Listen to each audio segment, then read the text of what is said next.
Depois de viver 50 anos em 5, como anunciara o presidente Juscelino Kubitschek, o Brasil iniciava os anos 60 vivendo Brasília, sua nova capital, conquistava o bicampeonato mundial de futebol e ouvia o sucesso dos Beatles.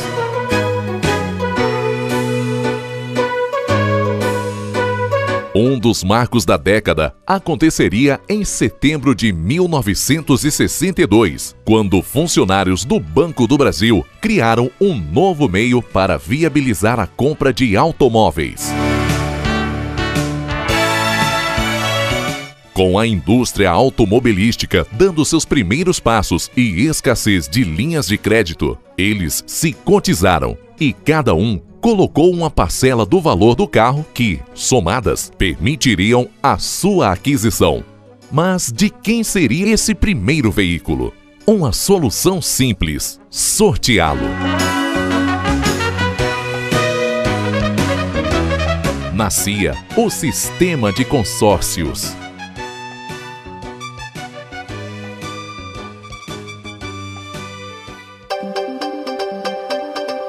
Ainda sem uma legislação, porém com credibilidade, o sistema ganhava corpo. Em 1967, o Super Consórcio Willis, primeiro de uma montadora, atingia 55 mil consorciados. Paralelamente, as administradoras de consórcios se uniam e fundavam a ABAC, a Associação Brasileira de Administradoras de Consórcios.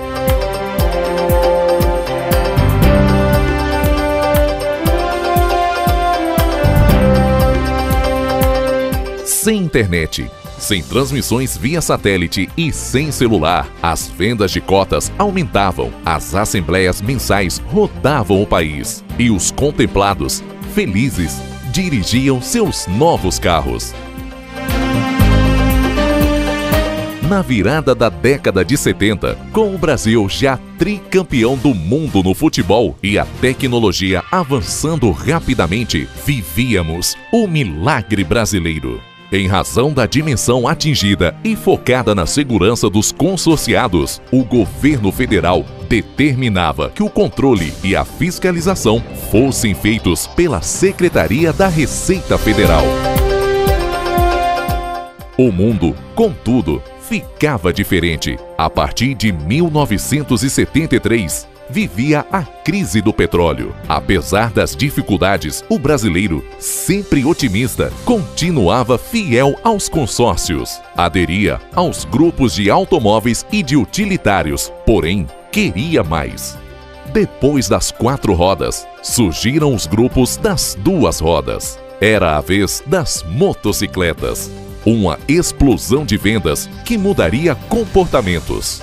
Motorizados e assistindo à televisão em cores, os novos desejos continuavam. Vieram os primeiros grupos de eletroeletrônicos. O videocassete liderava a preferência. Completava-se uma etapa importante. Havia consórcios de todos os tipos de eletroeletrônicos, inclusive computadores, e de veículos automotores, ou quase todos.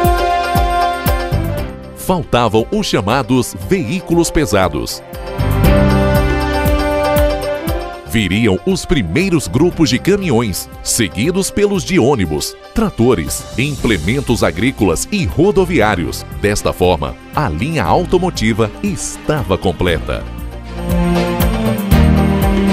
Nos anos 80, o Brasil começava com mais energia. A usina hidroelétrica de Itaipu entrava em funcionamento e impulsionava o chamado País do Futuro. Porém, com a inflação acelerada, passávamos a viver os planos econômicos. Em 1986, apontado como esperança, surgia o Plano Cruzado. Paralelamente, os consórcios, no papel de elo importante para a cadeia produtiva, seguiam gerando produção para a indústria, vendas no comércio, atividades na prestação de serviços e promovendo empregos diretos e indiretos. Nos primeiros meses de 1990, uma conquista das administradoras. Por meio da ABAC, os consórcios de imóveis eram autorizados. Uma vitória que abria as portas para a realização do maior sonho do brasileiro, a casa própria. Um leque de novas oportunidades se apresentava. Casa própria, casa na praia, casa no campo, sítio, chácara, terreno, construção e reforma. Sem falar dos imóveis comerciais e industriais que o consórcio passou a viabilizar. Meses depois, já em 1991, o Banco Central do Brasil iniciava suas atribuições junto ao sistema de consórcios, normatizando e fiscalizando o segmento. Foi uma década marcada pelo tricampeonato mundial de Fórmula 1 do Ayrton Senna e com o agronegócio surpreendendo com o plantio de soja transgênica.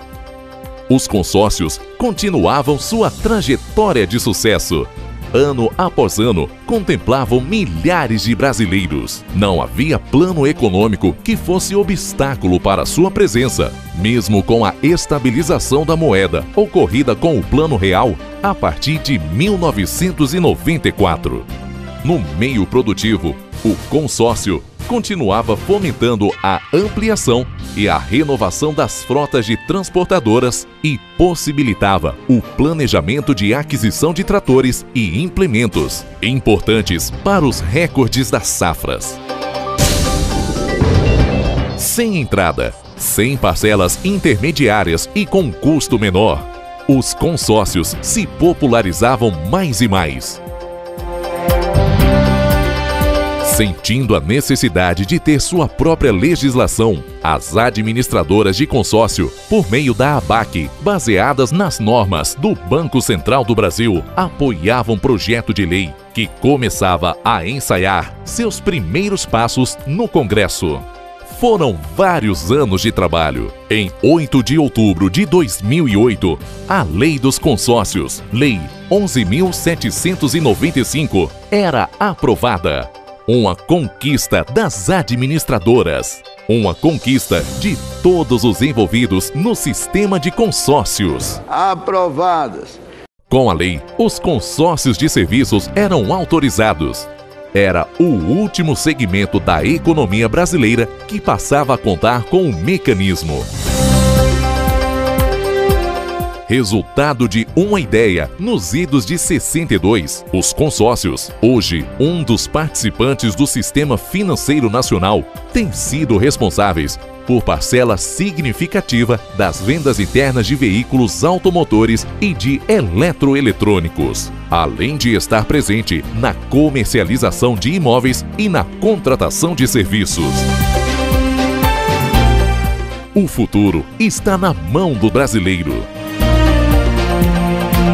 Ao planejar seu patrimônio e pensar na qualidade de vida que possa desfrutar com sua família, bem como de estimular o crescimento e a consolidação da economia, os consórcios continuarão sendo a melhor forma para a concretização de metas pessoais, profissionais e empresariais. Sistema de Consórcios, 50 anos. ABAC, 45 anos.